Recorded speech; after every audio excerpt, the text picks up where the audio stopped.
네, 여러분들 만나서 반갑습니다. 저는 오늘 여러분들 앞에 선 유한영 목사라고 합니다. 만나서 반갑습니다.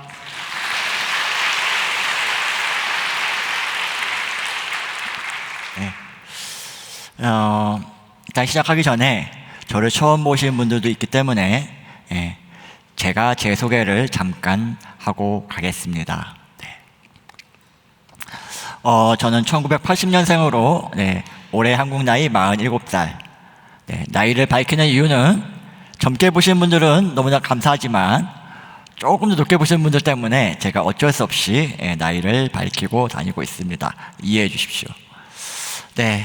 그리고 저는 선천적으로 대성마비 장애를 갖고 태어나서 47년째 장애인의 몸으로 살아가고 있는 장애인 당사자이기도 합니다.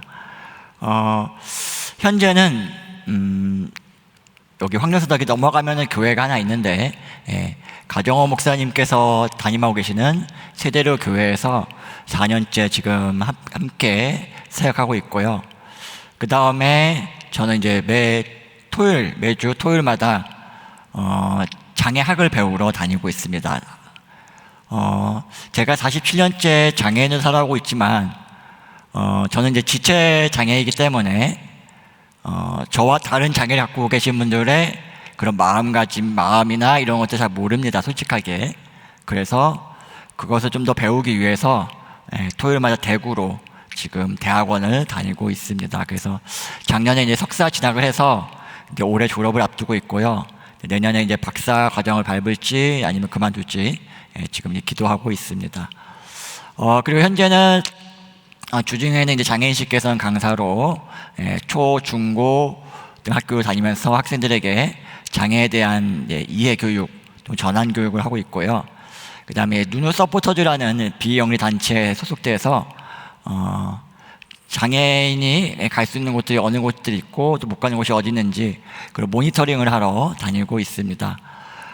제가 이제 여기 소속돼서 다니다 보니까 기회가 돼서 지난 4월 달에 장애인의 날을 맞이해서 방송을 타게 됐습니다. KBS 방송에서는 그 사랑의 가족이라고 4월 18일자 방영됐거든요. 한번 나중에 기회 되시면 제가 어떤 일을 하고 있는지 좀 더 와닿으실 겁니다. 그리고 아까 우북한에게 소개해 주신 것처럼 기윤실에서 기독교 윤리 실천 운동에서 장애인 사역팀장을 맡고 있습니다. 이게 중요한 게 아니고요. 지금 보시면 눈치채신 분들 계시겠지만 모든 글씨가 흰색인데 노란 글씨를 표시된 게 있습니다. 그렇죠? 제가 왜 이걸 썼겠습니까? 제가 이렇게 프로필을 만들고요. 제가 이제 SNS를 하니까 여기저기 올렸어요. 공유했습니다. 근데 그 어떤 분이 댓글을 달기를 왜 굳이 미혼이라는 글자를 넣었습니까? 라고 댓글을 다셨어요. 그래서 제가 거기다 뭐라고 썼을까요? 맞추시는 분 계실까요? 제가 거기다 이런 말 썼습니다. 흔히들 목사라고 하면 당연히 결혼을 한 줄 안다. 그러나 나는 아직 결혼을 안 했다. 그래서 그거를 알리기 위해서 미혼이라는 글자를 쓴다. 라고 했습니다. 물론 이거는 제가 이제 초중고 학교 다닐 때 이 글자는 빼고요. 교회를 다닐 때만, 교회에서 불러주실 때만 이것을 넣고 이렇게 홍보를 하고 있습니다. 그래서 제가 아침 9시 예배 때도 똑같은 말씀을 드렸는데 여러분들에게 똑같이 말씀드리고 넘어가겠습니다. 여러분들이 오늘 저한테 듣는 모든 말씀은 문 밖에 나가자마자 잊어버리셔도 됩니다. 아까 영상 보니까 너무나도 잘하고 계시기 때문에 잊어버리셔도 됩니다.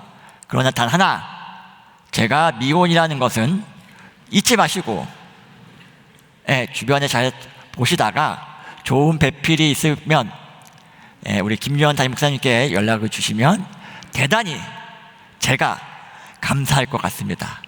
그리고 개인적으로 사례도 해드리겠습니다. 그러니까 꼭 다른 건 다 잊으시되 미혼이라는 글자만 잊지 말아주시면 감사하겠습니다. 제 소개는 중간중간에 한번 더 계속해서 하겠습니다. 저한테 주어진 시간이 많이 없기 때문에. 여러분 혹시 감수성이란 말 들어보셨나요? 감수성. 타인에 대해서 공감하는 거죠. 쉽게 얘기하면 공감합니다. 우리가 성경에 나오잖아요. 우는 자들과 같이 울고 즐거운 자들과 함께 기뻐하고. 이게 감수성입니다.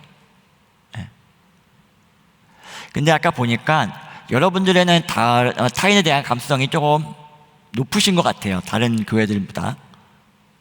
그럼 제가 하나 여기서 퀴즈 내겠습니다. 제가 아침에는 퀴즈를 안 냈거든요. 여기는 시간이 조금 더 있어서 오전 시간보다. 자,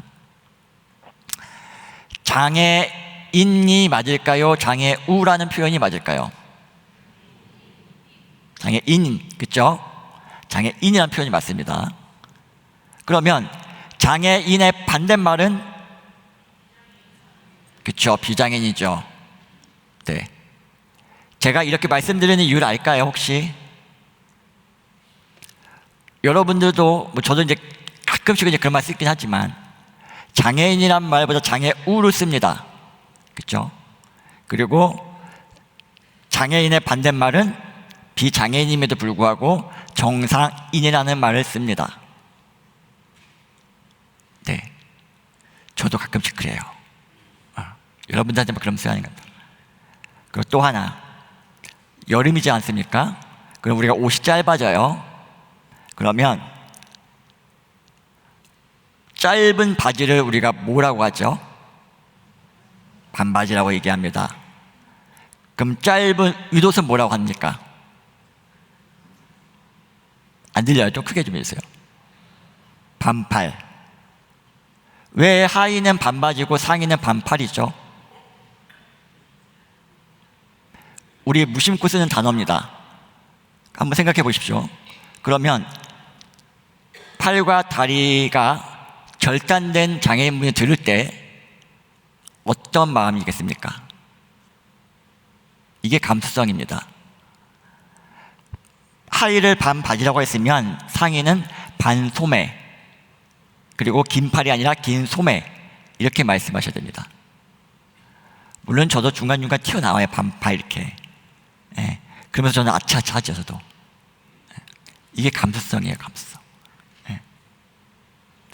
왜 다중의 감수성이 필요할까? 첫 번째로요, 사회가 요구하고 있는 시대이기도 합니다. 지금 현재. 우리나라는 작년을 기준으로 전체 인구 가운데 65세 이상 노령 인구가 20%가 넘었습니다. 그래서 이제 초고령 사회로 접어들었어요. 네. 지금 여기에도 보면요, 네, 딱 봐도 20, 30대 분들보다는 나이 드신 분들이 훨씬 많습니다. 근데 이건 비장애인 전체 인구뿐만 아니라 장애인 인구도 마찬가지입니다. 장애인 인구도 65세 이상이 지금 거의 50%를 아마 좀 넘었을 겁니다. 아마. 네. 그만큼 노령화되어 가고 있습니다. 그리고 장애인 중에 10명 가운데 9명은 태어나기를 건강하게 태어났는데 생활하다가 질병이나 사고로 장애를 입는 경우가 훨씬 많습니다. 저는 선천적으로 태어났습니다. 그래서 돌 때 못 걷고 5살 때 걸었거든요. 네, 그 이유는 제 다리 길이가 10cm가 그냥 차이가 나요. 근데 저희 부모님이 얘가 돌 때 걸어야 되는데 못 걸으니까 이제 그때서야 이제 파악을 하신 거죠. 짧다는 것을. 근데 뭐 1980년대니까요. 네. 그러다 보니까 제가 5살 때 걸었습니다. 그래도 말하는 데 지장 없고 생각하는 데 지장 없고 해서 초등학교는 일반 학교를 다녔고요. 계단도 올라다녔고, 그 다음에 자전거도 탔었고요. 예, 뭐 스포츠도 했었고, 그 다음에 기타도 쳤었습니다. 그만큼 장애인이면서 비장애인처럼 살았습니다. 그러다가 이제 20살 때 뇌출혈이 와가지고 왼쪽 팔과 다리가 마비되는 후천적 장애를 갖게 됩니다. 그래서 저는 보기 드물게 이제 선천적 장애와 후천적 장애 둘 다 갖고 있어요. 그래서 선천적으로 장애를 갖고 계신 분들의 마음도 알고요. 건강하게 지내시다가 갑자기 장애인이 되신 분의 마음도 압니다. 또한 제가 이제 6년 전부터 휠체어 타고 있는데 지금도 이제 조금은 걷습니다만 휠체어 타면서 휠체어 타신 분들의 마음도 이해를 합니다. 이제는 어떻게 이해하고 있느냐, 제가 휠체어를 타기 전엔요 이런 생각들을 했어요. 참 불쌍하다. 또 휠체어가 왜 위험하게 차도로 다니냐, 멀쩡한 눈 냅두고. 그리고 휠체어를 타게 되면 나 앞으로 계속 못 걷는 거 아닌가? 라는 생각도 했었고요. 또 하나, 휠체어 탄 장애인인데 과연 혼자 사는 것이 가능할까라는 생각도 했었습니다. 그리고 부산 좀 덜한데 서울 가면요 가끔씩 이제 시위하시는 분들 있어요. 이동권 시위. 저희는 투쟁이라고 얘기합니다. 시위란 말 안 쓰고.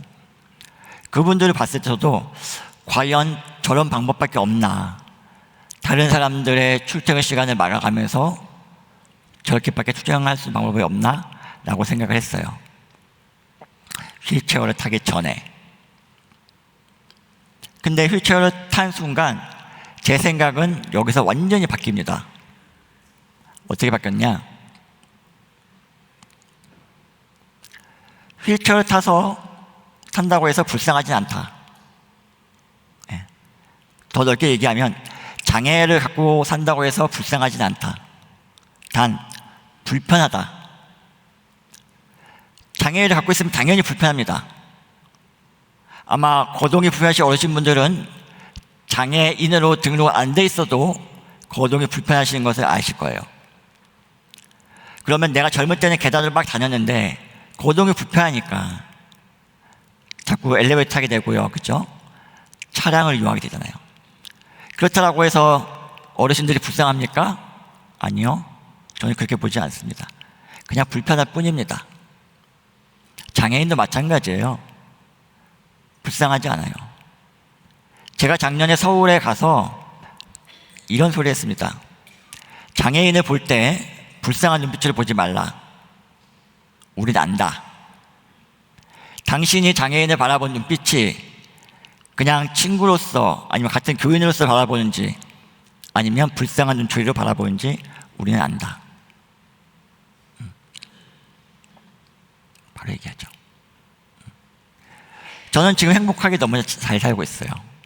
그 행복을 주체하지 못해서 이제 그게 문제긴 한데,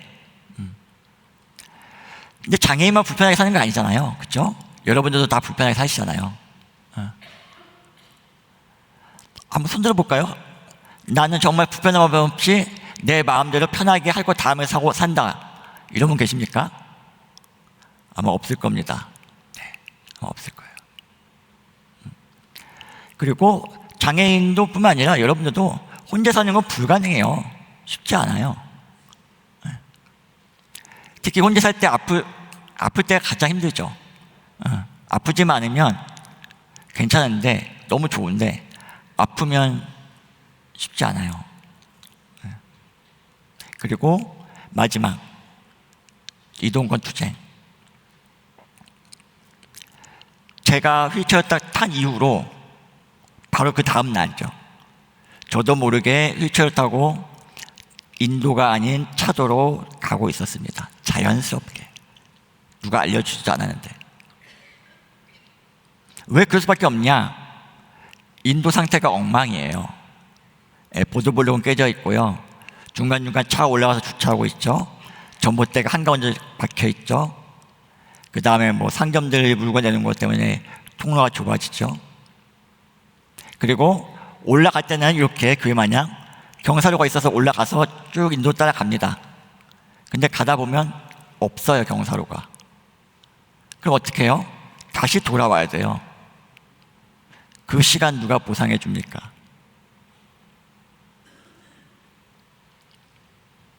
우리는 여기서 여기 조금 가는 것도, 이게 돌아가는 것도 힘들어가지고 지름길을 만들잖아요. 그것도 못 견디잖아요. 근데 장애인들은 그렇게 시간을 허비하고 다녀야 됩니다.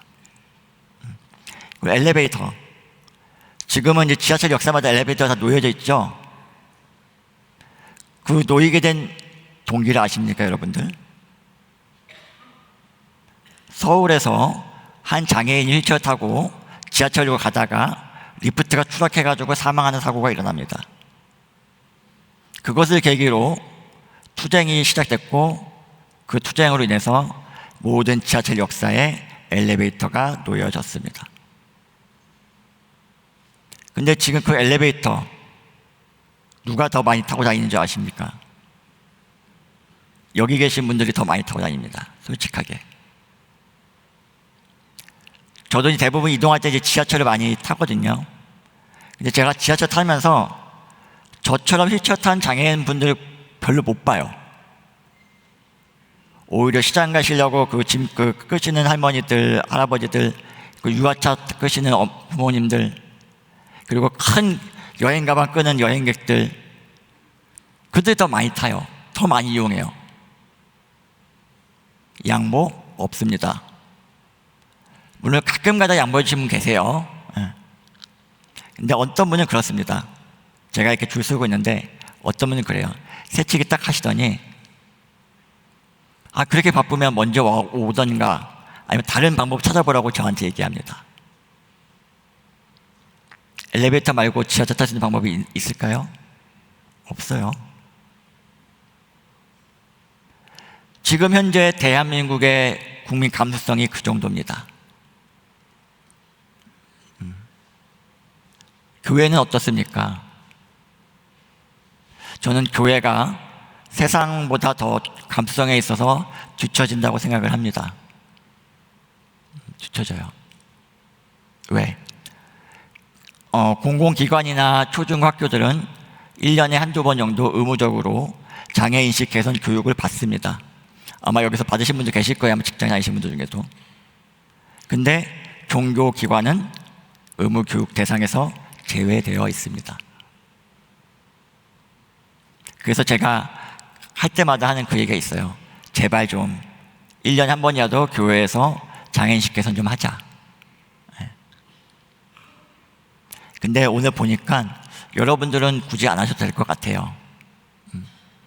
저를 초대해 주신 것만으로도 여러분들의 감수성은 이미 다른 교회 성도님들보다 높은 걸 증명하고 계십니다. 왜 감수성이 또 필요하냐? 누구나 나이가 들면 노인이 됩니다. 그리고 신체가 불편해지죠. 나이가 들면 신체적으로 약해지기도 하지만 인지적으로도 불편해집니다. 지금 저희 엄마도 약간 지금 인지 저하증이 지금 잠깐 오셨거든요. 인지 저하증이 어떤 말인지는 아시죠? 치매. 요즘에 치매라고 안 그럽니다, 여러분들. 민감하신 분들은 인지 저하증이라고 얘기합니다. 그래서 그렇다 저희 엄마는 뭐 사람 못 알아보는 거 아닌데 그래도 약간의 있어요.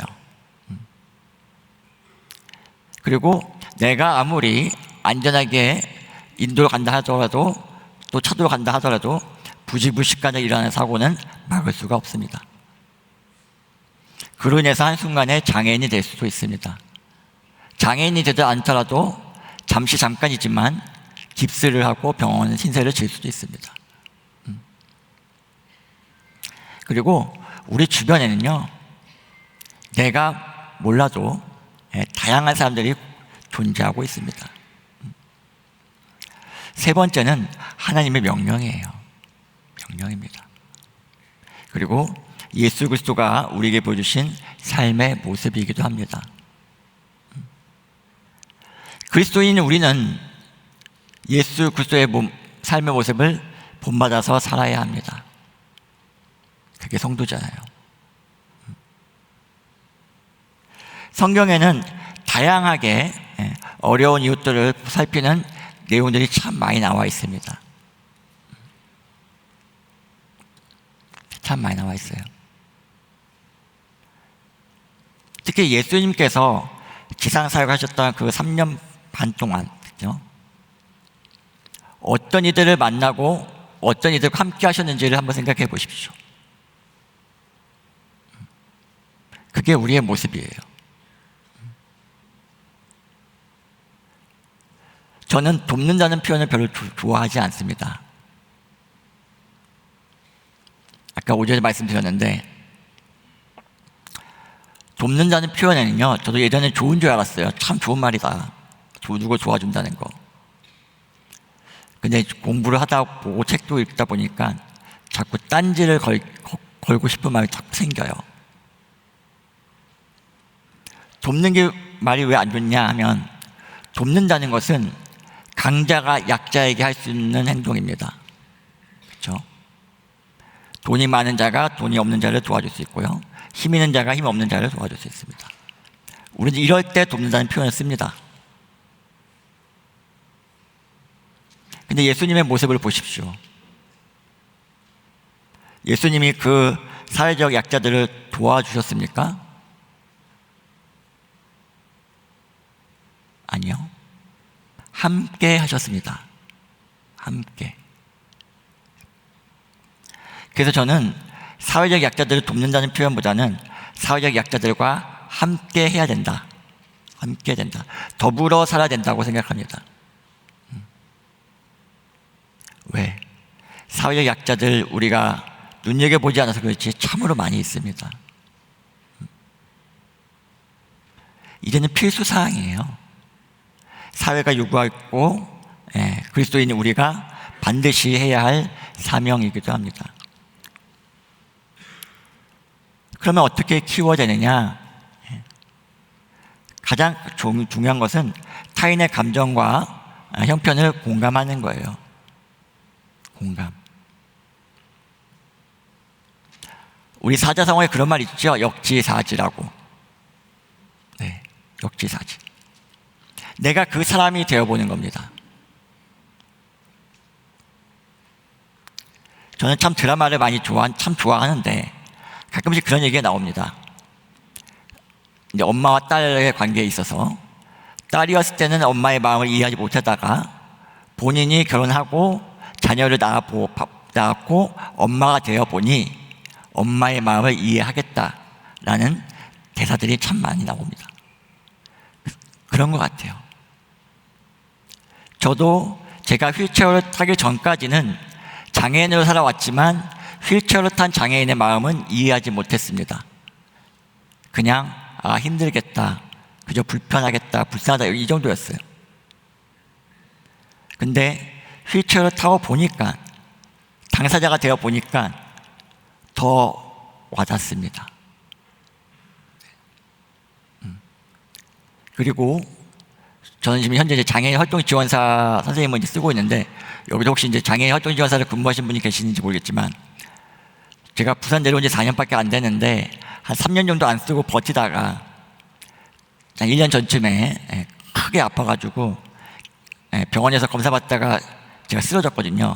숨이 멎어가지고 이제 중환자실 들어갔었는데, 그 뒤로 이제 쓰게 됐습니다. 그러면서 이제 그 활동지원사 쓰는 장애인들의 마음을 또 한 번 더 알게 되는 거죠. 이제 이랬구나. 그리고 다양성을 인정하고 포용을 해야 됩니다. 우리는 모두 의견이 다를 수가 있어요. 특히 정치 색깔은 다 다를 수가 있죠. 가끔씩 그것 때문에 저희 아버지랑 저랑 좀 싸우기도 하는데, 근데 저희 아버지 틀렸다고 막 얘기하시거든요. 근데 저는 그러죠. 그건 틀린 게 아니다. 다른 거다. 똑같이 할 수 없다. 사람의 생각도 어떻게 다 똑같겠습니까? 100이면 100, 똑같은 게 문제입니다. 그건 좋은 게 아닙니다. 그래서 나와 생각이 달라도 그 사람을 인정해 주는 거. 그리고 상대방의 상황과 눈높이에 맞춰서 대화하는 게 좋습니다. 바울이 그랬잖아요. 바울이. 제가 장애인교회를 의정부에 있을 때 7년 섬겼거든요. 제가 고향이 경기도 의정부입니다. 지금 혼자 이제 부산 내려와 살고 있는데, 제가 장애인교회 섬길 때, 그때 저는 이제 휠체어 타지 않은 상태였고 지팡이 짚고 다녔던데, 대부분의 성도님들이 대부분 저보다 장애가 심한 성도님들이었어요. 그 중에 이제 한 분은 비장애인을 살다가 계곡에 놀러 가서, 여름 시즌이죠. 계곡으로 다이빙 했다가 잘못돼서 사지마비 장애를 가지신 분이 있어요. 그분하고 이제 대화를 하는데 그분이 저한테 그러는 겁니다. 목사님, 앉아서 얘기하세요. 그러는 거예요, 저한테. 저는 제가 지팡이 짚고 서 있으니까 저를 생각해서 힘들어서 그런가 보다 했는데 그게 아니더라고요. 본인이 저랑 대화를 하려면 저는 서 있고 본인이 휠체어에 앉아 있으니까 이렇게 받는 거예요, 이렇게. 그래서 저를 생각해서 한 말이 아니라 본인이 목이 아파서 저한테 의자에 앉으라고 했던 거더라고요. 그래서 그때 깨달았어요. 이게 감수성이다. 내가 누군가와 대화할 때 나만 생각했구나. 내 입장에서 말했구나. 그러나 감수성을 지니려면 내 입장이 아니라, 내 생각이 아니라 타인의 입장에서 타인의 생각을 들어봐야 한다. 설사 그 생각이 나와 다르더라도 그 사람의 생각이니까 존중해 줘야 된다. 인정해 줘야 된다. 라는 생각을 했습니다.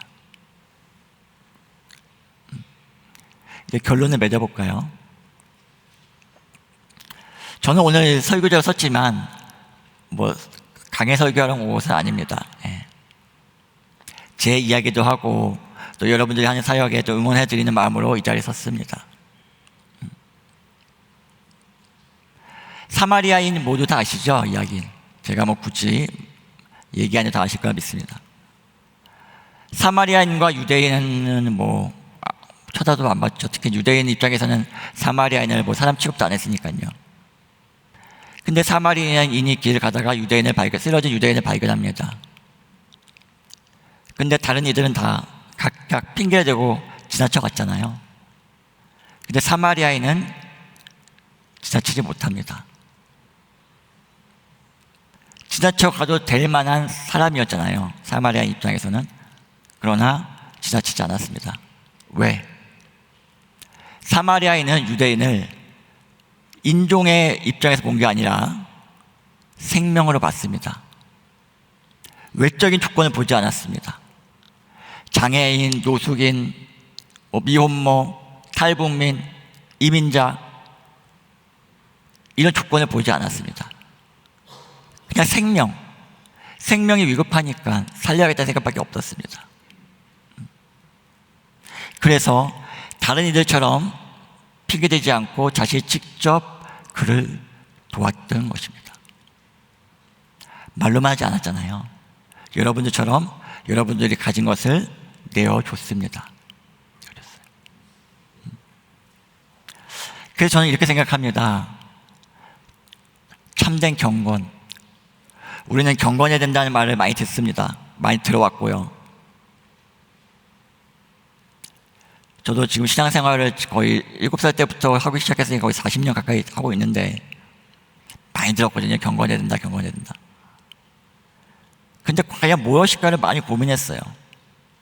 그래서 어릴 때는 교회 안에서만 성경 많이 읽고 찬송가 열심히 부르고 기도 열심히 하고 전도 열심히 하고 예배 꼬박꼬박 참석하고 그러는 게 경건인 줄 알았어요. 근데 물론 그것도 경건 맞습니다. 네. 그게 아니라고 하면 제가 혼나겠죠. 네. 그 경건 맞습니다.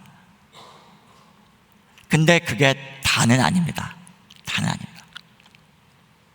경건은, 특히 참된 경건은 우리가 행해야 되는 그런 행위에서만 그치는 것이 아니라, 그렇죠? 사회적 약자의 고통을 돌아보고 그 고통을 우리가 끊어내 줘야 되는 것이 바로 참된 경건입니다. 우리가 할 수 있는 것을 다 해야 돼요. 저는 장애가 있기 때문에 저희 교회에서 이제 돌아가면서 설거지도 하거든요. 저희 교회에서는 음식도 준비하고. 근데 저는 이제 그게 안 되니까 미안하잖아요. 목사가 돼가지고 못하니까. 저희 담임 목사님 설거지 하시는데. 그래서 저는 제가 찾아낸 방법이 있어요. 제 생일 때, 그리고 제가 부산 온 지 1주년, 2주년, 3주년 이렇게 될 때마다 한 턱씩 내자, 점심비로. 네. 그래서 다음 주일날 제가 내기로 했습니다. 우리 교회에. 왜냐면 제가 내일 모레 제 생일이기도 하고, 이달 말 되면 제가 부산 온 지 4주년이 되는 날입니다. 그래서 저는 그렇게 그들과 함께 하려고 노력하고 있습니다. 또 그들 역시도 저와 함께 하려고 노력하고 있고요. 그래서 저는 아까도 얘기했지만 참된 감수성은 우리가 이사야서 58장 7절도 강의는 안 하지 않았지만 그들을 피해 있죠. 그러니까 골육 빼고 노숙인, 장애인 이들을 내가 피해 숨는 것이 아니라 이들과 함께 하는 것이다. 제가 아까 처음에 얘기했죠. 이들을 돕는 게 아니라 함께 해야 된다. 함께. 저는 그것이 참된 경건이라고 얘기를 합니다. 이 땅이 존재하는 한 사회적 약자들은 존재합니다. 그리고 우리도 어느 순간에 약자가 됩니다. 우리는 태어날 때부터 갓난아기를 태어났기 때문에 약자로 시작했습니다, 삶을.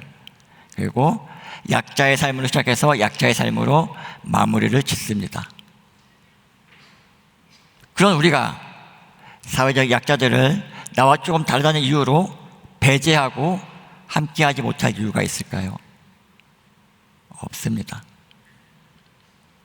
저는 여러분들이 지금껏 그래왔던 것처럼 예수 그리스도가 보여주신 그 눈빛과 손길과 발길이 여러분들 지금 해오신 그대로 사회적 약자들과 함께 동행하시기를 주님의 이름으로 축원드립니다.